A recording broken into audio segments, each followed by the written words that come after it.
Bonjour à tous, bienvenue sur l'émission Top Sécu d'Agnews Sécurité. Alors je vous rappelle, Top Sécu, qu'est-ce que c'est? C'est une émission dédiée aux fondateurs, cofondateurs d'entreprises innovantes. Et aujourd'hui justement, nous allons parler innovation et pépites au niveau de la France, d'entrepreneurs français qui méritent d'être connus. Et sans plus tarder, j'ai sur ce plateau Naoufal El Wali. Bonjour. Bonjour Virginie. Donc Naoufal, vous êtes fondateur d'Axon Systems et puis cofondateur d'Obvious Technologies. Vous allez nous expliquer juste après justement quelles sont ces deux entreprises. Ce que je peux dire d'ores et déjà, c'est que vous êtes passé de distributeur à aujourd'hui concepteur et intégrateur de produits ultra technologiques pour aider et améliorer de la façon opérationnelle les enjeux de sécurité et des personnels sur le terrain.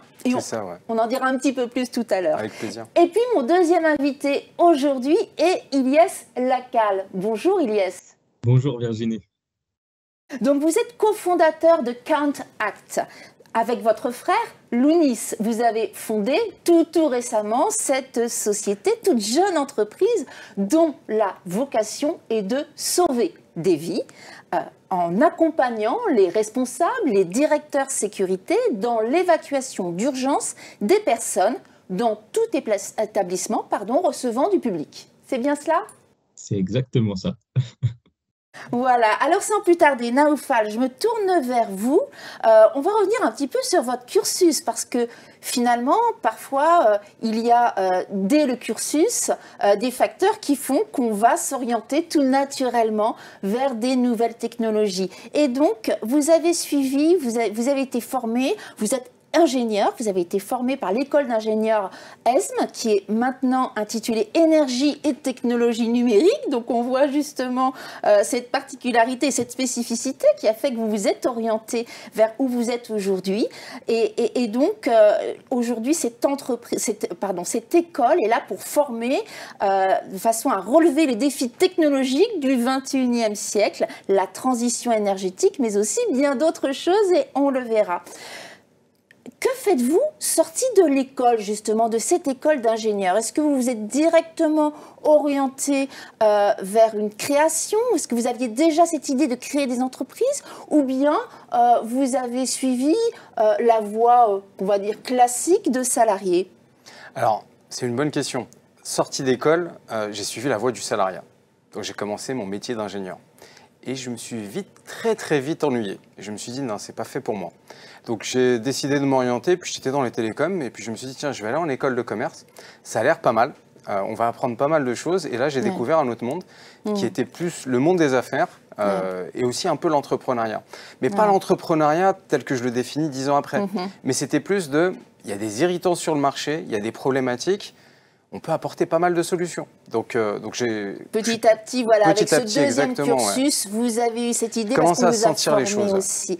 Voilà, et on verra que finalement, il y a des similitudes tout à l'heure par rapport à ceci. Alors, vous êtes rentré dans le salariat, et puis en 2012, ça y est, vous vous jetez dans le grand bain et vous décidez de créer cette première entreprise, Axon Systems. Alors, qu'est-ce qui a fait ce basculement ? Ce basculement, c'est à l'époque, et en plus vous connaissiez très bien ce marché-là, on était en phase de transition, on a l'impression qu'on va être des dinosaures en parlant de ça, mais sur la partie analogique et numérique. Et je me rendais compte que sur le marché, il y avait les électriciens qui maîtrisaient bien la partie câblerie, mais pas du tout la partie ingénierie. Je me suis dit, zut, mais il faut l'entreprise en fait qui parle aux deux et qui comprennent les problématiques sécurité, d'où la naissance d'Axon. Voilà, et on verra justement quel a été le premier produit que vous avez sorti très innovant à l'époque et sur quel marché, juste après. Ilyes, finalement, votre parcours est assez similaire, puisque vous-même, vous avez eu un bagage dans un premier temps, on va dire, d'ingénieur, puisque vous avez fait l'INSA à Strasbourg, et après, vous vous êtes aussi orienté vers une école de management, école de commerce et de management, puisque vous avez fait l'EM Grenoble, il me semble. Oui, c'est exactement ça. C'est pour ça que ça me faisait sourire, parce que c'est à peu près le même parcours, c'est-à-dire un parcours d'ingénieur spécialisé en génie électrique et génie informatique. Et après, donc pareil, pour m'orienter vers le métier, on va dire, managériale et ouvrir un peu les compétences. C'est pour ça que je me suis orienté vers Grenoble École de Management. Après, c'est vrai que pour argumenter un peu plus, on avait aussi cette appétence-là vers l'entrepreneuriat avant de rentrer dans Grenoble École de Management. Donc, c'est vrai que voilà, on avait les compétences techniques de par l'école d'ingénieur et donc j'ai décidé de partir sur Grenoble École de Management pour justement s'ouvrir sur le marché et comprendre un peu comment fonctionnent les choses. Ah, et on voit que c'est oui, on voit que c'est très complémentaire et c'est vrai qu'aujourd'hui on a de plus en plus ces doubles cursus qui nous permettent d'être mieux armés aujourd'hui pour monter des entreprises. Alors comme je le disais, hein, vous avez démarré très très jeune avec votre frère pour créer vous du coup quasiment dès le départ, même si vous avez eu un petit passage, il me semble, aussi en tant que salarié. Mais vous avez surtout remporté beaucoup de concours qui vous ont peut-être conforté dans ce choix de vous jeter dans le grand bain, mais très tôt. Pourriez-vous revenir sur ces concours que vous avez remportés, qui sont des concours en plus nationaux, puisqu'il y a le Grand Prix national Talent des Cités, vous avez été lauréat national Pépite 2021, puis en 2022, vous avez été lauréat French Tech Tremplin. C'est bien ça? C'est exactement ça. Donc, en fait, c'était le mot d'ordre, en fait, si je peux dire, sur notre début de projet. Donc, en 2021, on a commencé en 2019, mais s'orienter sur la sécurité des personnes, ça a été vraiment à partir de fin 2020, début 2021. Et vraiment, le mot d'ordre sur cette année 2021, ça a été gagner en crédibilité. Qui dit gagner en crédibilité, gagner en maturité, c'est aussi remporter des prix nationaux. Donc, c'est aussi grâce à ça que ça nous a conforté dans l'idée de continuer et de faire, en fait, de passer d'un projet à une entreprise, puisqu'à la suite, de ces remises de trophées qui se sont déroulées en fin 2021, notamment au ministère de l'Éducation, de l'Innovation et de la Recherche, pardon, et au ministère des Finances. Ça a été aussi d'apporter de la crédibilité pour se créer 4 mois après, officiellement, en mars 2022, pour tout simplement lancer l'activité et faire en fait du projet une réalité, et de passer en fait de chef de projet, on va dire, à chef d'entreprise. Tout à fait. Et alors, pourquoi la sécurité? Vous aviez, dans votre parcours antérieur, ou du moins vous connaissiez des personnes, pourquoi cette appétence dans le domaine de la sécurité plus particulièrement? Ouais, comme je le disais tout à l'heure, on a démarré en 2019. En 2019, on avait une idée dans la sécurité. Voilà, on voulait rendre un peu plus sécurisable, si je peux dire, l'espace public. Voilà, c'était à l'époque où toutes les nouvelles mobilités douces commençaient à émerger, notamment avec l'intensification des Deliveroo, Uber Eats sur la voie publique. Donc voilà, on avait un peu cette appétence autour de la sécurité. On voulait réfléchir à une solution. Et après, en fait, on s'est réorienté vers la sécurité des entreprises et c'est en allant sur le terrain, en questionnant en fait les acteurs, les responsables sécurité et les vrais acteurs en entreprise, qu'on a pu mieux maîtriser les problématiques et adresser aujourd'hui le produit qu'on adresse tout simplement. Et vous vous êtes dit qu'il y avait une vraie opportunité sur ce marché, que c'était le moment d'aller sur ce marché pour apporter votre expertise dans ce domaine. C'est bien ça? C'est exactement ça. Donc, en fait, on a mené des interviews terrain. On est passé de 5 à une vingtaine pour vraiment tapisser large en termes d'acteurs qu'on pouvait atteindre et cibler et à qui, en fait, ce besoin correspondait. Et en phase avec ce besoin après, on a essayé de réunir, en fait, un consortium d'entreprises pour co-construire notre produit pour après, en fait. Vous aviez 5 entreprises qui ont co-construit avec vous, finalement, qui sont rentrées dans ce projet, dans ce beau projet, et qui ont co-construit avec vous ce produit que vous proposez aujourd'hui. Ouais, c'est exactement ça. Donc ça a été vraiment le mot d'ordre sur l'année 2022, du coup. Ça a été de co-construire avec 5 entreprises. Dans ces 5 entreprises, on avait aussi des typologies de bâtiments complètement différents. On allait d'entreprises ICPE, d'entreprises Céveso, entreprises tertiaires. On allait de 150 employés à 3000 employés. Donc voilà, ça nous permettait aussi d'avoir un scope assez large pour adresser en fait un tronc commun entre ces retours terrain qui nous ont permis en fait de sortir la solution et une fois sortie, permis surtout de la tester et de la mettre dans les mains des vrais utilisateurs pour en fait valider la pertinence de l'outil à tout niveau, que ce soit pour les acteurs sécurité qu'on peut appeler guide Serfil, mais aussi pour les responsables, la cellule de crise, toutes les personnes qui ont une responsabilité lors des situations de crise, que ça peut être en phase d'évacuation ou en phase de confinement. Très bien. Alors, vous avez testé cette solution, ce dispositif sur 50 agents terrain, c'est bien ça, et plusieurs responsables de site, une trentaine de responsables de site? Oui, c'est ça. Comme je le disais, ça permettait vraiment de valider la pertinence de l'outil à tout niveau et de s'assurer qu'en fait, que toutes les données qu'on collecte pendant ces situations de crise que sont les confinements ou les évacuations, d'avoir en fait le bon degré d'information à chaque fois pour chaque acteur, puisque voilà, aujourd'hui, pour les mieux équipés, il y a des systèmes qui existent de talkie-walkie, de messages d'alerte, etc. Mais on n'a jamais vraiment le bon degré d'information par rapport à son niveau de responsabilité. Donc nous, c'était d'apporter un outil digital qui permet en fait tout simplement de mieux coordonner, mieux accompagner en fait les entreprises à mieux coordonner ces évacuations euh, qui sont souvent signes de gros stress.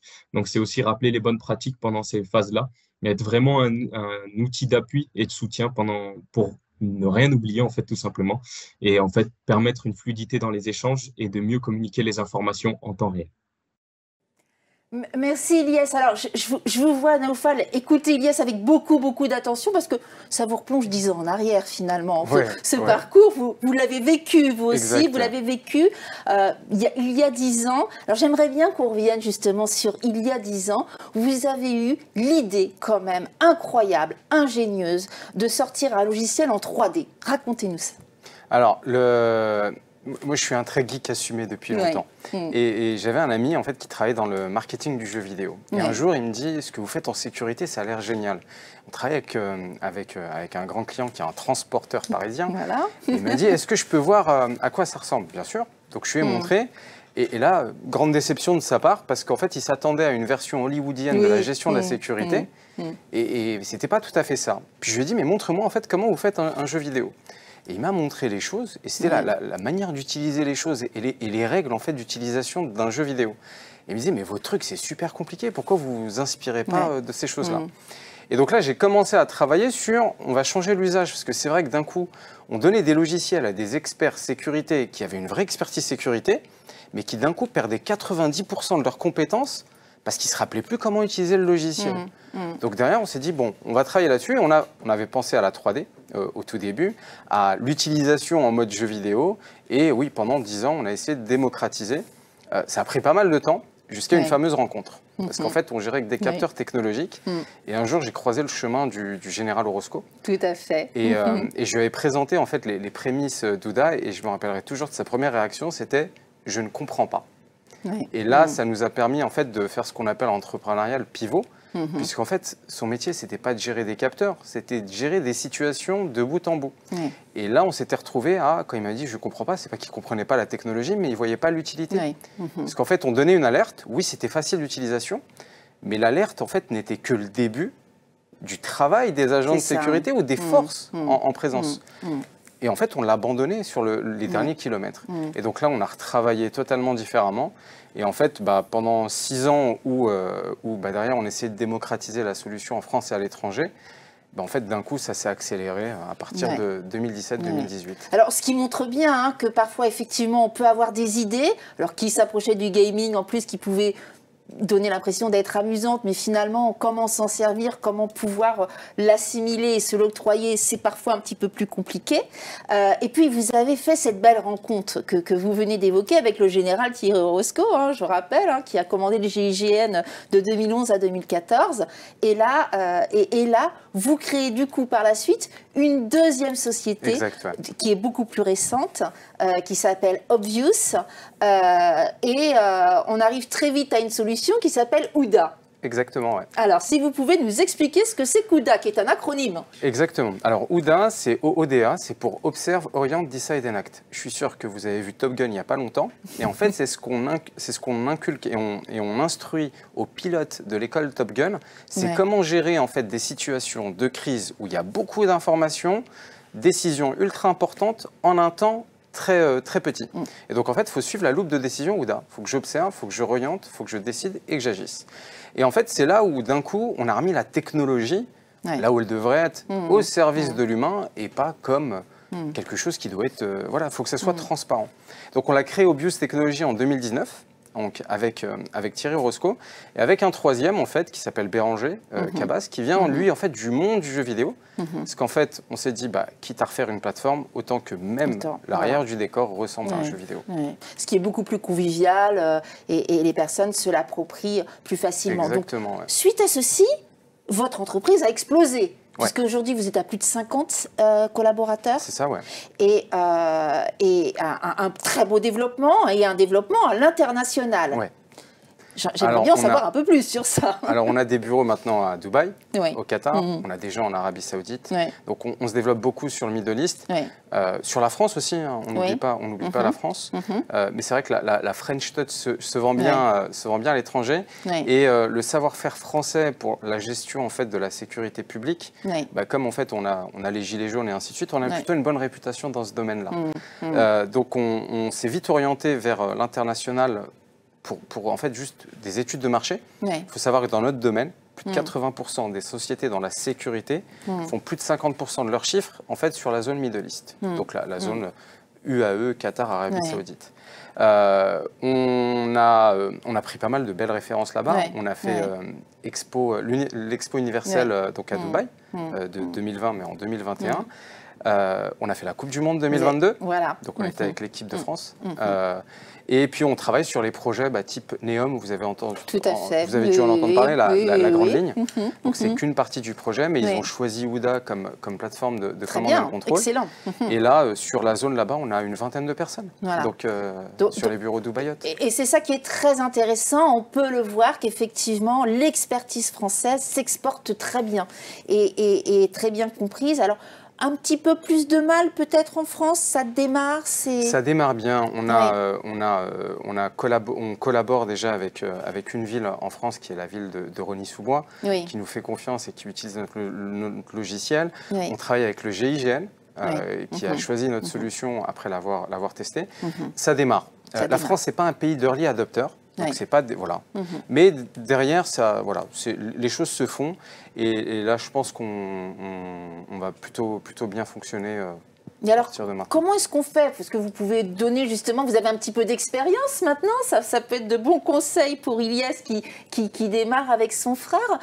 Comment est-ce qu'on fait justement pour pouvoir convaincre finalement les acteurs français, parce qu'on le voit, c'est pas toujours simple. Souvent, est-ce qu'il faut s'associer du coup avec les très gros faiseurs qui sont en règle générale très souvent sollicités et pris d'assaut, ou comment ça se passe? Alors vous là-dessus.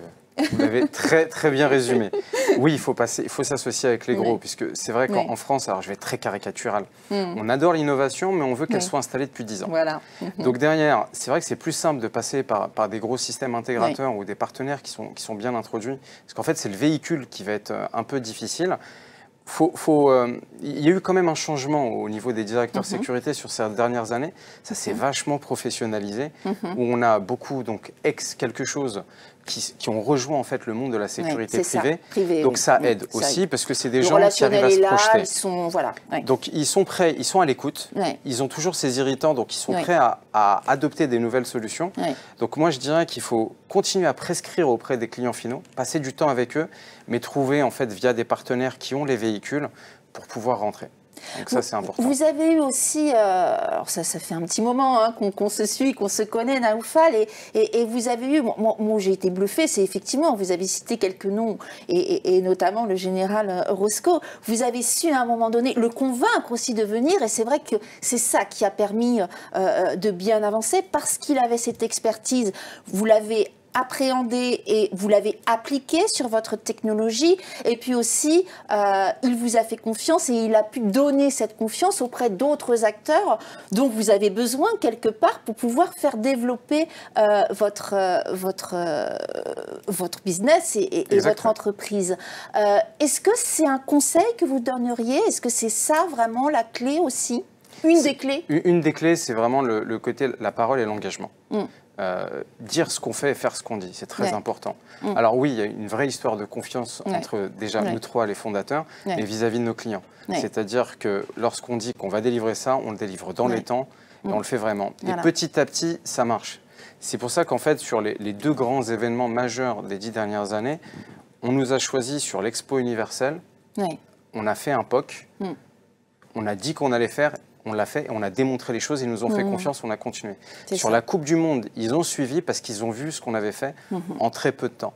Alors qu'on n'est pas, on combattait contre des multinationales américaines, australiennes ou ce qu'on veut. Donc là, on est vraiment sur un niveau Coupe du Monde.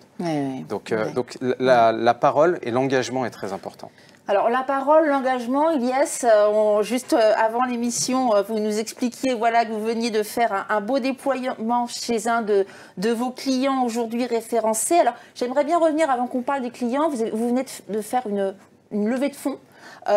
Et je spécifie non dilutif, c'est effectivement important de le signifier.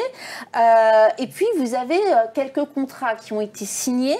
Cette confiance, cette relation de confiance, j'imagine que pour vous, c'est également quelque chose d'essentiel. Vous souhaitez délivrer à temps. C'est aussi une de vos clés aujourd'hui pour pouvoir y arriver? Complètement, je rejoins complètement les mots de Naoufal. C'est vrai que c'est un peu une relation de confiance en fait qu'on établit avec nos premiers clients. Voilà, aujourd'hui, on a signé 5 contrats avec trois grands comptes, deux sur Grenoble, enfin 2 en région plutôt Auvergne-Rhône-Alpes et une en région parisienne.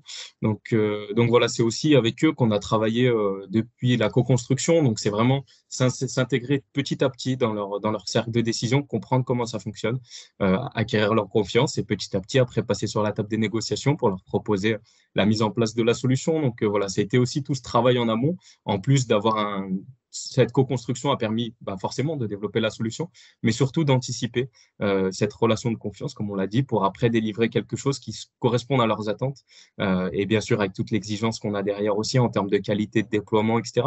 Donc oui, je rejoins complètement ce qui a été échangé tout à l'heure sur cette relation à avoir avec ses clients, c'est clair. Alors, Ilyes, vous avez déjà réalisé 2 évacuations, je crois. C'est-à-dire que non seulement vous avez installé le produit, mais en plus, il fonctionne. Oui, complètement.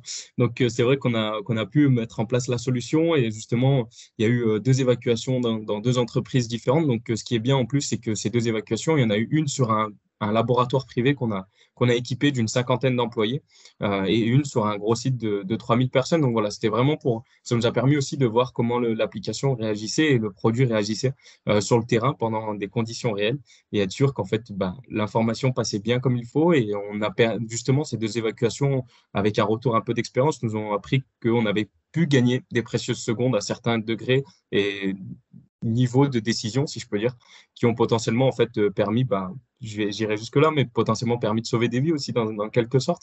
Donc voilà, c'est aussi sur ça qu'on veut sensibiliser les entreprises autour de notre produit et notre service.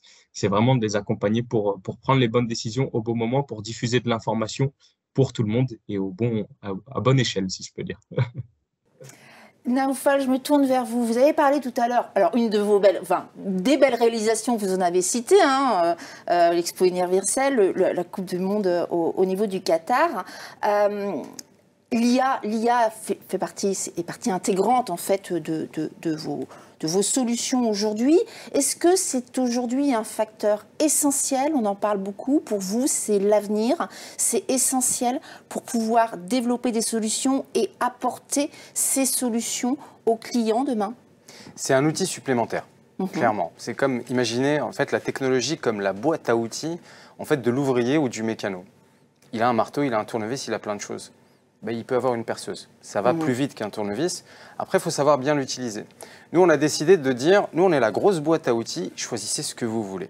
Donc, on intègre de l'IA. Il y a l'IA Vision, où on a pas mal d'acteurs français qui sont bons dans ce domaine-là. On a l'IA Data, c'est-à-dire qu'au bout d'un moment, quand j'ai cumulé toutes ces datas-là, il faut que je la fasse parler. Peut-être que ça pourrait être intéressant, parce que dans la sécurité, c'est une histoire de signaux faibles. On n'a pas d'algorithme pour détecter le méchant ou de dire tiens, l'évacuation va se passer comme ça. Donc oui, ça peut apporter ces grands avantages. C'est beaucoup utilisé. Après, derrière, bien entendu, il faut qu'il y ait un cadre qui soit établi autour. C'est ça. Alors parfois, c'est plus difficile, effectivement, dans certains pays que d'autres, mais le cadre est en même temps essentiel. Il faut le rappeler. Exactement. Il faut le rappeler. OK. Donc, quelle est la suite pour vous aujourd'hui? Comment vous vous situez sur le marché? Alors, on va revenir au marché français, peut-être aussi, puisqu'on l'évoquait tout à l'heure, avec de beaux projets à venir. Est-ce que vous allez vous diriger, au regard de votre expérience ailleurs, à l'étranger, vers des secteurs plus particuliers particulièrement, je crois que les transports, mais aussi l'événementiel, finalement, quelque part, les gros événements, ce sont des marchés aujourd'hui où vous avez, la technologie est éprouvée. Est-ce que vous allez davantage vous orienter vers ces secteurs d'activité ou pas seulement? Alors nous, notre objectif, il est simple. On veut être le leader mondial de tout ce qui est command and control. Donc c'est affirmé, on se laisse 3 ans. Donc je reviendrai dans 3 ans et on verra si on l'a été ou pas. Très bien, donc vous reviendrez sur ce plateau dans 3 ans. On a, aujourd'hui, c'est de dire, en fait, un centre de command and control, c'est quoi? C'est en fait ni plus ni moins que le digital twin, le jumeau numérique de la sécurité. Bien sûr. C'est ce qu'on veut faire. Mais nous, on veut aller un petit peu plus loin. On veut faire le jumeau numérique de tout. C'est-à-dire que là, on a des projets de villes intelligentes, comme on appelait le Smart City, mais là on les appelle vraiment Digital Twin, où on va gérer les forces de police, mais on va gérer les caméras, la gestion des déchets, l'éclairage, la météo, pour en fait essayer d'améliorer la vie du citoyen. C'est-à-dire que derrière, demain, sa ville, ça va être un petit peu plus propre, il va pouvoir communiquer plus facilement avec la mairie et les choses comme ça. Et au final, le maire, qu'est-ce qu'il va avoir? Un énorme dashboard avec ses datas pour savoir, OK, j'ai mis des objectifs pour ma ville, en fait, comme si on gérait une entreprise. J'ai prévu que la police passe dans ce coin-là plus de fois ici, que mes déchets, en fait, je veux que 90% de ma ville soit propre, mes transports ne soient pas en panne. Mais là-dessus, en fait, il lui faut, comme un pilote, des informations pour pouvoir décider et agir. Donc, c'est notre objectif. Aujourd'hui, on gère des villes, des aéroports, des industriels. On n'est pas que public. Bien entendu, sur la France. La France, on fait notre bonhomme de chemin, mais là, notre objectif, c'est Europe, le Middle East et les États-Unis derrière. Et on le voit bien, NEOM, vous en avez parlé. Alors, j'imagine que pour le projet NEOM, effectivement, vous êtes sur la globalité. Oui, on est sur la globalité et sur les 3 temps. C'est-à-dire que NEOM va arriver en 2030. On gère le présent, parce qu'il y a des camps et donc ça se construit, mais on est en train de gérer le futur. C'est-à-dire que là, l'objectif, c'est d'intégrer, par exemple, à quoi va ressembler en fait en 2030, et là on fait vraiment le jumeau numérique et on va jouer à qu'est-ce qui se passe si. Donc là on va intégrer la réalisation future, et puis on va mettre les capteurs, ok, les caméras le voient au bon endroit, qu'est-ce qui se passe si je rajoute du transport, si j'ai plus de monde ici, qu'est-ce que ça donne? Et là en fait la personne va pouvoir s'entraîner avant même d'avoir les lieux. Ce qui fait que le jour où c'est prêt, j'ai pas besoin de me former, je suis déjà entraîné. Parfait. Votre objectif de croissance avec tout ça, j'imagine que du coup, dans votre stratégie globale, vous êtes en train de voir pour recruter encore avec ces beaux projets de nouvelles personnes. Vous avez une vision à court terme, moyen terme de cette progression? Là, on est sur une première phase de recrutement. Donc, on recrutait 30 personnes qui est sur le point d'être finie. On a une quarantaine de personnes qu'on recrute derrière. Donc, on a fait plus de 600% de croissance par rapport à l'année dernière. Très bien. Ce qui est monstrueux en moins de 3 ans. Je sais que vous aimez beaucoup les chiffres, Virginie, donc je vous en donne avant même que vous me posiez la question. Voilà, vous me devancez, c'est très bien. Pour vous donner un ordre d'idée, il y a à peu près 100-120 000 caméras dans les villes aujourd'hui en France. Dans Ouda, dans notre plateforme, on en gère plus de 230 000. Pour vous donner un ordre d'idée. Donc ça grossit assez vite. On a besoin de développeurs, d'ingénieurs, de marketing aussi. Donc notre objectif, c'est vraiment de doubler les effectifs cette année. On est en autofinancement, donc ça c'est très important. De le dire. Tout à fait. Et on reste franco-français. Très bien, merci beaucoup. Alors Ilyes, je me tourne vers vous parce que vous avez aussi dans votre stratégie globale de très belles perspectives. Alors je disais tout à l'heure, vous avez effectivement fait une levée de fonds, mais voilà, vous restez maître de la situation, votre frère et vous-même. Vous avez aussi de beaux objectifs. Pouvez-vous nous les dévoiler? Oui, bien sûr, bien sûr. Donc là, sur cette année déjà, là, on est sur un objectif en termes de chiffre d'affaires entre 200 et 500 000 euros de chiffre d'affaires pour cette année, en lien avec justement les contrats qu'on a pu signer déjà, les clients qu'on a pu délivrer, mais voilà aussi les autres clients qu'on a dans le pipe, puisqu'aujourd'hui, on a aussi des gros acteurs dans le monde de l'énergie, dans le monde du pharmaceutique, dans le monde automobile aussi, qui s'intéressent de près à la solution. Donc voilà, c'est continuer en fait à déployer notre solution sur ce volet-là, puisque voilà les enjeux aussi pour les entreprises sont doubles. On les accompagne dans l'évacuation et la gestion de la crise, mais aussi on les accompagne sur le volet des assurances, puisqu'on travaille aussi en collaboration avec des assureurs pour baisser en fait la prime d'assurance des entreprises en lien avec l'équipement de notre solution pour tout ce qui est gestion à la fois de la sécurité des personnes, mais aussi gestion de la sécurité des biens dans les entreprises. Donc voilà, c'est aussi sur ces volets-là, avec les entreprises sur lesquelles on travaille et ce qui fait aussi partie des perspectives d'évolution du produit. On travaille aussi avec l'Institut des risques majeurs pour voir en fait toutes les informations qu'on collecte au niveau industriel et dans le secteur privé. Est-ce qu'il y aurait pas un intérêt pour communiquer ces informations-là dans le secteur public pour mettre en place ce qu'on peut appeler les PPMS, les PPI, voilà, pour permettre en fait une meilleure coordination aussi des institutions publiques si une grosse catastrophe a lieu dans des sites industriels. Donc voilà, c'est tout ça qu'on travaille aussi à ce niveau-là. Ce que j'ai oublié de dire aussi, c'est qu'aujourd'hui, on a un distributeur à Paris qui est un prestataire sécurité qui adresse la solution aussi à ses clients. On en parlait aussi tout à l'heure, Naoufal en parlait. C'est vrai que notre objectif aussi, c'est d'étendre ce parc de distributeurs. Aujourd'hui, on en a un en région parisienne, mais parce qu'on avait des contacts privilégiés avec ce distributeur. Mais voilà, c'est aussi d'étendre et d'atteindre des nouveaux distributeurs sur la région Grand Est, mais aussi sur toute la France, de déployer bien évidemment notre solution sur le territoire français, puisque notre objectif est d'être le leader français d'ici 2 ans et de s'étendre à l'Europe, puisqu'aujourd'hui, les clients qu'on a adressés justement sont des grands comptes et ont des sites en Europe. Donc aussi, l'objectif, c'est de déployer chez eux en Europe. Donc voilà globalement sur les perspectives. Belle perspective, merci beaucoup Ilyes. Juste pour conclure, 3 mots qui décriraient votre société aujourd'hui. Ouais, les 3 mots, ce serait tout simplement, je pense, simplicité, efficacité et coordination.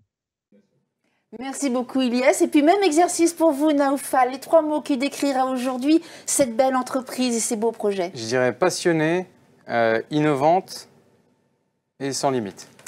Parfait, ben écoutez, on voit sans limite. J'espère pour vous effectivement que ce développement sera sans limite. On vous espère tout le meilleur pour ces 2 belles pépites françaises que nous avons eu le plaisir de démontrer avec vous ce matin. Merci à vous tous d'avoir écouté cette nouvelle émission Top Sécu et à bientôt pour une nouvelle émission.